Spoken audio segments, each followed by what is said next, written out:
இனிமையான நண்பர்களே, அன்புள்ளம் கொண்ட சொந்தங்களே, அனைவருக்கும் வணக்கம்.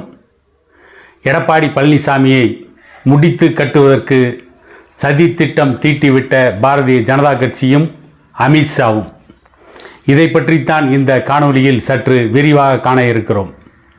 நேற்று முன்தினம் மதுரையில் தமிழக வெற்றி கழக மாநாட்டை நடத்திய நடிகர் விஜய், இதற்கு முன்பு அவர் நடத்திய மாநாடுகள் மற்ற கூட்டங்களில் நடிகர் விஜய் திமுக பாரதிய ஜனதா கட்சி இரண்டு கட்சிகளுக்கும் எதிராகத்தான் பல்வேறு கருத்துக்களை வைத்திருந்தார்.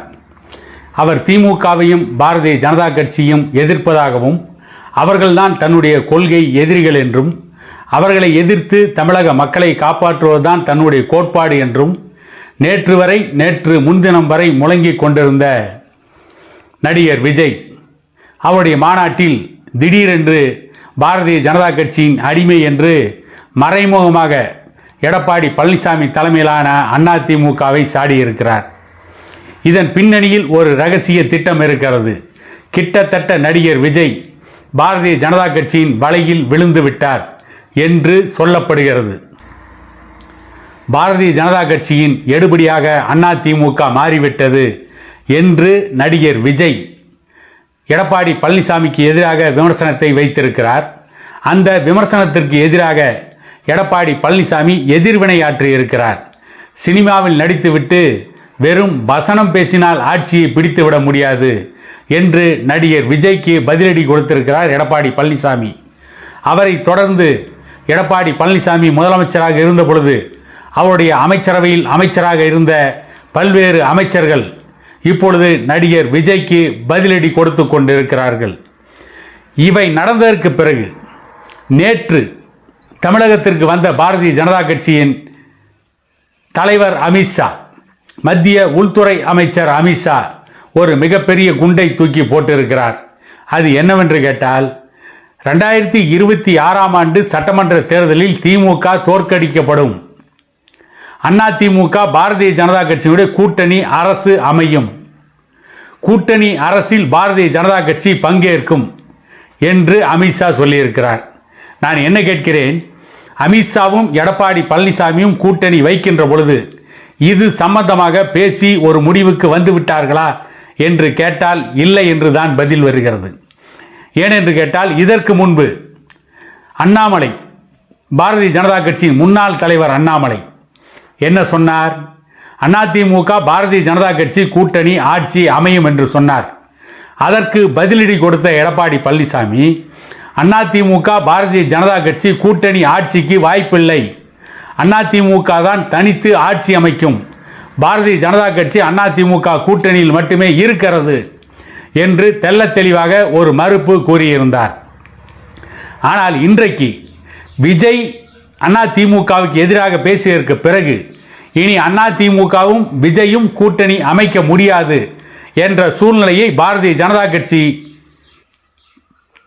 மறைமுகமாக விஜயை வளைத்து போட்டு அதிமுகவை பலிகடாவாக்கிவிட்டது. ஆகவேதான் அமித்ஷா துணிச்சலாக எடப்பாடி பழனிசாமியோடு கலந்து ஆலோசிக்காமல், அதிமுகவோடு கலந்து ஆலோசிக்காமல் தடாலடியாக இப்படிப்பட்ட ஒரு முடிவை வெளியிடுகிறார். ஏனென்றால் இனி அதிமுகவுடன் தமிழக வெற்றி கழகம் கூட்டணி அமைக்காது. ஒருவேளை பாட்டாளி மக்கள் கட்சி வேண்டுமானால் கூட்டணி அமைக்கலாம். பாட்டாளி மக்கள் கட்சியை எப்படியாவது தன்னுடைய பக்கம் இழுத்து விடலாம் என்று அமித்ஷா அவர்கள் திட்டம் போட்டிருக்கிறார்கள். ஆகவே எடப்பாடி பழனிசாமி தனித்து தான் நிற்க வேண்டி இருக்கும்.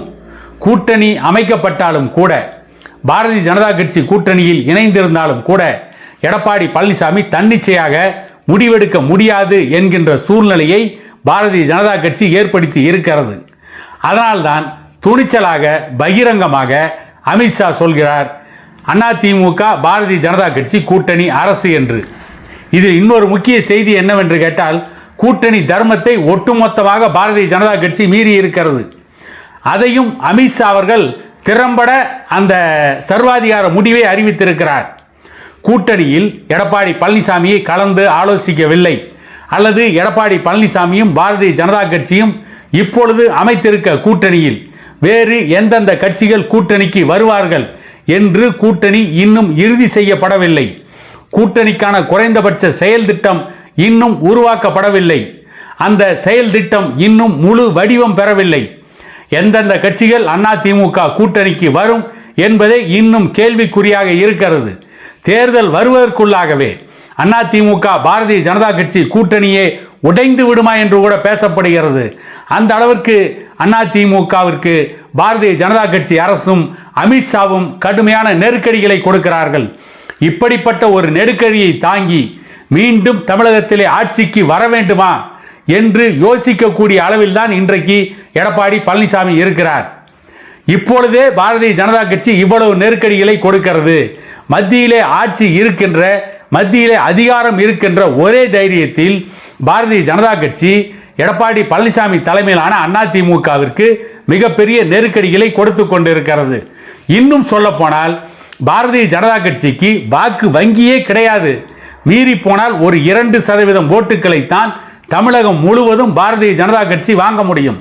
அப்படிப்பட்ட ஒரு கட்சி, மத்தியிலே அதிகாரத்தை மட்டும் வைத்துக் கொண்டிருக்கின்ற பாரதிய ஜனதா கட்சி ஒட்டுமொத்தமாக அதிமுகவை கபலீகரம் செய்துவிடும் என்ற அச்சம் எடப்பாடி பழனிசாமிக்கு ஒரு புறம் தோன்றிக் கொண்டு இருப்பதால் இப்படிப்பட்ட கூட்டணியை உருவாக்கி இந்த கூட்டணியின் மூலம் ஆட்சியை பிடித்து ஆட்சிக்கு சென்றாலும் பாரதிய ஜனதா கட்சியின் பொம்மை முதலமைச்சராகத்தான் எடப்பாடி பழனிசாமி இருக்க வேண்டும் என்பதை எடப்பாடி பழனிசாமியும் நன்றாகவே உணர்ந்து வைத்திருக்கிறார். ஆகவேதான் எடப்பாடி பழனிசாமி இன்னும் கூட்டணியை இறுதி செய்வதில் ஒரு சரியான முடிவுக்கு வராமல் இருக்கிறார்.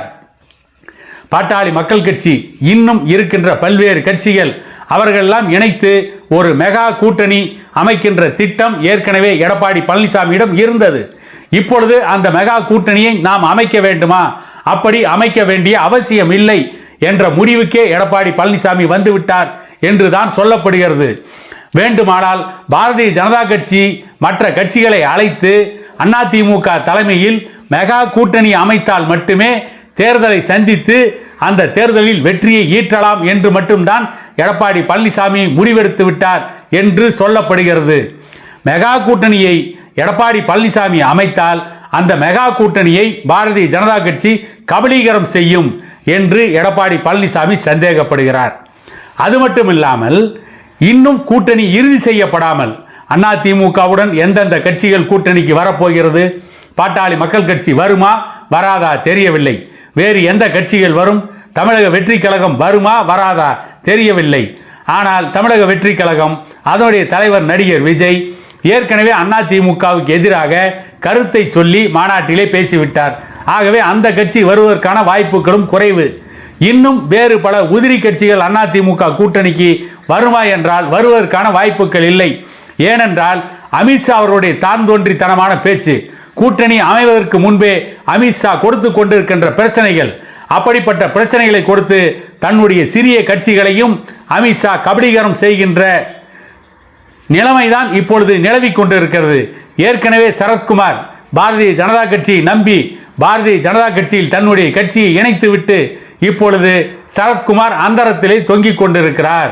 சரத்குமார் அரசியல் அகதியாகிவிட்டார்.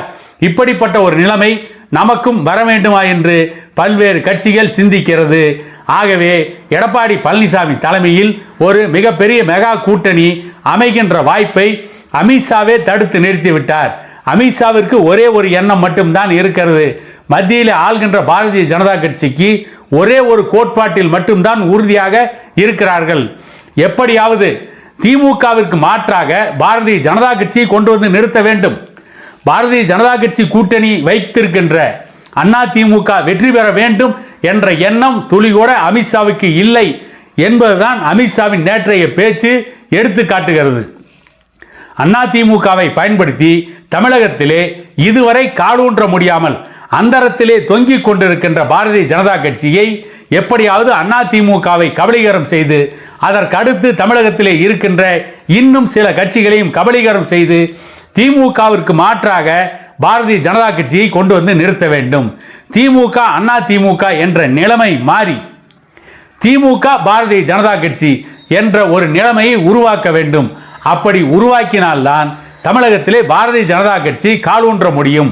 அதற்கு பிறகு மத்தியிலே இருக்கின்ற ஆட்சி அதிகாரம் இன்னும் பாரதிய ஜனதா கட்சிக்கு கைவந்த கலையாக இருக்கின்ற தேர்தல் தில்லுமுள்ளுகள் இவற்றை பயன்படுத்தி 2031ஆம் ஆண்டு பாரதிய ஜனதா கட்சி ஆட்சியை பிடிக்க வேண்டும் என்ற எண்ணத்தில் தான் அமித்ஷா செயல்பட்டு கொண்டிருக்கிறார். ஆகவேதான் அமித்ஷா திட்டமிட்டு எடப்பாடி பழனிசாமிக்கு செக் வைத்து கொண்டு இருக்கிறார். எடப்பாடி பழனிசாமியை கதறவிட்டு கொண்டிருக்கிறார். திமுகவை கதற விடுகிறோம் என்று சொல்லிக்கொண்டே அமித்ஷாவும் பாரதிய ஜனதா கட்சியும் எடப்பாடி பழனிசாமியை தான் கதறவிட்டு கொண்டிருக்கிறார்கள். இந்த தேர்தலில் எடப்பாடி பழனிசாமியையும் அதிமுகவையும் வலிமை இழந்து போக செய்வது கிட்டத்தட்ட அதுதான் உண்மையோ என்ற சந்தேகத்தையும் நமக்கு ஏற்படுத்தி இருக்கிறது என கூறிக்கொண்டு இன்னொரு காணொளியில் உங்களை சந்திக்கும் வரை உங்களிடமிருந்து விடைபெறுவது உங்கள் எடப்பாடி துரைசாமி.